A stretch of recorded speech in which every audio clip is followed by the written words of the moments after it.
नमस्कार दोस्तों, 9 अगस्त सन 1925 number 8 down train रात के अंधेरे को चीरते हुए शाहजहांपुर से लखनऊ जा रही थी। सब कुछ बिल्कुल सामान्य था। गार्ड्स अपनी अपनी जगह तैनात थे।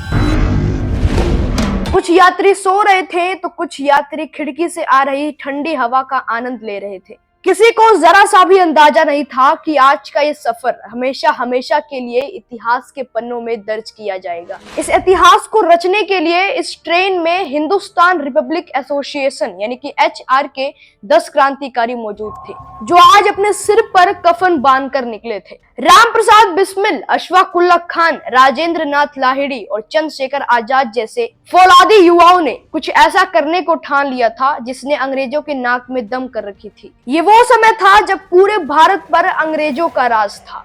हिंदुस्तान को अंग्रेजों से आजादी चाहिए थी, लेकिन इस आजादी की क्रांति को लड़ने के लिए हथियार चाहिए और हथियारों को खरीदने के लिए पैसा चाहिए था। इस ट्रेन में एक लोहे का संदूक था और उसमें बहुत सारा पैसा था। ये पैसे उन हिंदुस्तानियों के थे जिसे अंग्रेजों ने जोर जबरदस्ती करके टैक्स के रूप में छीन लिया। क्रांतिकारी इस सरकारी खजाने को लूटकर ब्रिटिश हुकूमत के मुंह पर एक जोरदार तमाचा मारना चाहते थे। रात के इस घने अंधेरे में ट्रेन अपनी रफ्तार से चल रही थी। तभी ट्रेन में बैठे एक लंबी मूंछों वाला शख्स अपने सामने बैठे आदमी को खांसकर इशारा करता है। वो आदमी अपनी सीट से उठता है और जाकर ट्रेन का इमरजेंसी चेन खींच देता है। तेज रफ्तार से चलती हुई ट्रेन अचानक थम जाती है। राम प्रसाद बिस्मिल और उनके साथी बंदूक की नोक से उस बक्से को अपने कब्जे में कर लेते हैं और उसमें रखे सारे खजाने को लेकर रात के अंधेरे में गायब हो जाते हैं। पीछे रह जाती है अंग्रेजों के लिए ललकार भरी आवाज, सरफरोशी की तमन्ना अब हमारे दिल में है, देखना है जोर कितना बाजुए कातिल में है।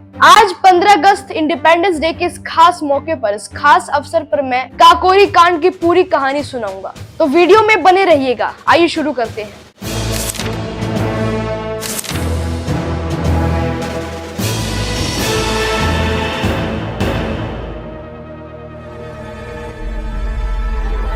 साल 1920 आते आते भारत में अंग्रेजों के जुर्मों की हद पार हो चुकी थी। हर तरफ गुलामी का मंजल और अंग्रेजों की तानाशाही थी। उस समय जब गांधी जी ने नॉन कोऑपरेशन मूवमेंट बंद किया था, तब इन क्रांतिकारियों को बहुत ही गुस्सा आया था, क्योंकि गांधी जी नरम दल के थे, वो बहुत ही शांत स्वभाव के थे और ये क्रांतिकारी गरम दल के थे। इन क्रांतिकारियों को ये बात अच्छे से समझ आ गया था कि आजादी मांगी नहीं, छीनी जाती है और ये अंग्रेजों को अगर देश से भगाना है तो हथियार उठाना ही पड़ेगा। तब से एक नई क्रांति का जन्म होता है। 1924 में राम प्रसाद बिस्मिल और उनके साथी मिलकर हिंदुस्तान रिपब्लिकन एसोसिएशन यानी कि HRA एक रेवोल्यूशनरी पार्टी का नींव रखते हैं। राम प्रसाद बिस्मिल एक क्रांतिकारी होने के साथ साथ एक कवि भी थे, जिनकी रचनाओं में भी आजादी की ललकार थी। उन्होंने बहुत ही कम उम्र से ही अंग्रेजों को देश से भगाने की कसम खा ली थी। उनके सबसे भरोसेमंद साथी अशफाक उल्लाह खान थे। हालांकि राम प्रसाद बिस्मिल और अशफाक उल्लाह खान का धर्म अलग था, परवरिश अलग था, लेकिन सोच अलग नहीं था। इनकी राम प्रसाद बिस्मिल के साथ इतनी गहरी दोस्ती थी कि साथ में मिलकर कोई प्लान बनता ही नहीं था। अशफाक उल्लाह खान भी एक शायर थे जिनकी शायरी में क्रांति की आग थी।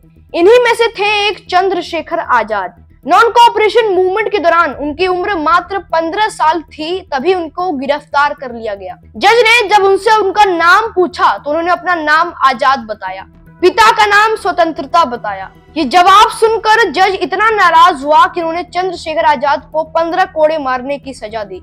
इस घटना के बाद से ही उनका नाम चंद्रशेखर आजाद पड़ गया। एक दफा चंद्रशेखर आजाद रेलवे स्टेशन पर थे। वहां पर एक ट्रेन थी जो शाहजहांपुर से लखनऊ जा रही थी अपने कुछ कॉमरेड्स से मिलने के लिए। तभी राम प्रसाद बिस्मिल ने वहां कुछ ऐसा देख लिया जिससे उन्हें एक बहुत बड़ा आइडिया आया। एक अंग्रेज ऑफिसर ट्रेन के गार्ड को एक थैली दी और उस गार्ड ने उस थैली को एक बड़े से बक्से में रख दिया। इस लोहे के संदूक में टैक्स का पैसा होता था, जिसकी मैंने वीडियो के शुरू में बात करी थी। उन्होंने सोचा कि अगर लूटना ही है तो क्यों ना इस सरकारी बक्से को लूटा जाए, इसे तो हम हथियार भी खरीद सकते हैं। तब से वो ट्रेन कैसा दिखता है, ट्रेन का नंबर कहाँ उतरेगा, ये सब पॉइंट्स नोट करने लगे। उसके बाद ही वो अपने भरोसेमंद साथियों को एक मीटिंग में बुलाते हैं। HRA के सदस्य कई जगह फैले हुए थे, तो कोई लखनऊ से आया तो कोई बंगाल से, और तब जाकर उन्होंने उस ट्रेन को लूटने का प्लान बनाया। इस प्लान में उन्होंने कहा कि HRA के सदस्य ग्रुप में बांटकर अलग अलग डब्बों में जाकर बैठ जाएंगे और ये लोग उस ट्रेन में शाहजहांपुर से चढ़ते हैं।